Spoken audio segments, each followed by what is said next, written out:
Joe, hello to you. Looking at the headlines today, Putin's partial call-up sparks protests, 1,300 arrested as others flee the country. Anti-war protests in Russia, well, you don't see that often, do you? What effect do you think that will have? Yeah, Bob, I mean, this is something that we see the Russians, now that they realize they might have to join this fight, especially citizens of the major cities like St. Petersburg and Moscow, now they're protesting. And there could be some good that comes out of this, but, and everyone in Ukraine is saying, where have you been, since February 24th? Mm-hmm. But there's two big points here. One, Ukrainians can say that for a couple of reasons. One of them is in 2014, Ukrainians took to the streets and they risked their lives, and 100 of them were shot by the pro-Russian secret police in order to obtain their freedom that they have today. And that's the whole reason why this war is happening, is because of the Ukrainian protests in 2014 when Ukraine became uncontrollable by the Russians. And so they've been saying the entire war, you need to pay attention to this and resist. But now we do see, these massive protests, and then you see how Russia responds to its own citizens. And, when we hear all the rhetoric from Russia, we are liberating, these territories of Ukraine. Well, you just look at the images of Russia and say, who wants to live in such a country? Look at how the Russians treat their own people. If you look at, I encourage people to look up these videos where you see the police beating the hell out of protesters in Russia and arresting people. And it's very notable here, even in wartime Ukraine, people can criticize the government. And for example, and I don't think this is really tilted into the international news yet, but a couple weeks ago, the Ukrainian police, national police, issued charges against some leading Ukrainian civil society volunteers. And civil society is very sacred to Ukrainians ever since the revolution of 2014. It's sort of a self-organized society.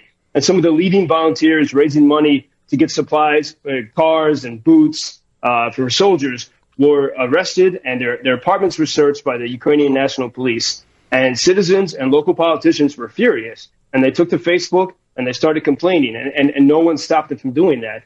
Even the mayor of Lviv, he wrote on Facebook, he said, "Dear law enforcement, do you specially open cases only on honest volunteers?" And as a result of this anger, Ukrainians in Lviv organized, and this is really in the Ukrainian tradition of democracy, they organized public forums with politicians and media, including the politicians that they disagree with, to hold them to account and say, you cannot round up our volunteers. We need to focus on fighting the Russians. So here you see Ukrainian democracy in full existence, even in wartime. And then you look at Russia, the nation that's supposed to be, the savior, according to Putin's rhetoric, and he goes after and beats his own citizens. And I think if anyone had any questions about this war, this should make it very clear. Yes, absolutely. And another reason to admire the people there in Ukraine. I was listening to a retired U.S. Army general yesterday, Joe, and he was talking about Putin's threats. And he said Putin may be just trying to deter nations on the sidelines from coming into the war and weaken the Western resolve to assist Ukraine. What do you think? Yeah, surely. But even not only the nations on the sidelines, but also the nations that have been supporting Ukraine. Because for example, I think at the United Nations yesterday, President Joe Biden spoke the most forcefully he has since the war started. And he said the idea that Russia wants to erase Ukraine, that should make your blood run cold. And so he's never spoken so forcefully. Mm-hmm. And so Putin wants to push back against this, and he wants the world to be afraid. And so, and we know that he's maybe backed up into a bit of a corner, but this is where he might, sort of unveil the next level of his fight. And so we see a couple things behind the scenes here. One, all of the officials speaking the past few days, the world leaders speaking in the United Nations, like even President Macron, who at the beginning of the war was a bit iffy, now he said there can be no indifference. So the sides are becoming clear. But the one thing that all those officials miss, they talk about Ukrainian territorial integrity. None of them talk about Ukrainian democracy. And I don't think people really realize, that's why I wanted to mention that earlier story of Ukrainians criticizing their government in wartime. People don't realize that this really is a healthy democracy where the people are in charge. So that gets missed.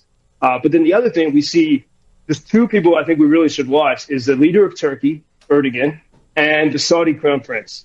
And there was I don't know if you saw one of the big news items yesterday was that there was a prisoner exchange, and these 200 fighters from Mariupol, these great defenders from the Azov battalion, were exchanged for one pro-Russian guy in Ukraine. So one guy for 200 fighters. The guy is a friend of Putin, Medvedchuk. But and then also some of the British foreign fighters were released, and a lot of that was organized by the Saudi crown prince. And the Saudi crown prince and the Turkish president do not like each other. But they're both in this position now to get the favor of the world by being mediators with Russia. And so we're going to see. I think we're seeing a lot of movement. I mean, I think I was talking to some Ukrainians yesterday. I said, "Who is the world leader you think Putin is most afraid of?" And one of them said, "I think it's Erdogan, the leader of Turkey."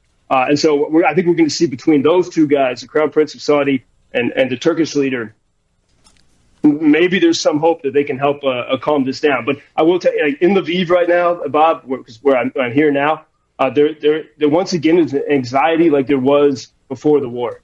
And we don't like people are once again talking about, what could happen from Belarus. There's no natural major barriers between Lviv and Belarus. Could there be some new offensive? And in the cafe from which I'm speaking to you, I was just speaking to the owner, and he was talking about a mutual friend, a soldier who used to come to this cafe. Well, I saw him here a few weeks ago, and my friend told me that he died 3 days ago. And we looked out into the cobble streets there in the cafe outside, and I looked at all the empty seats, and I'm remembering people who used to sit in different seats who are now dead. And it really hits home that, these faces are disappearing, and we're now sort of entering this, and the whole world, and if you look at what's happening in New York, there's a lot of unease about what might happen next.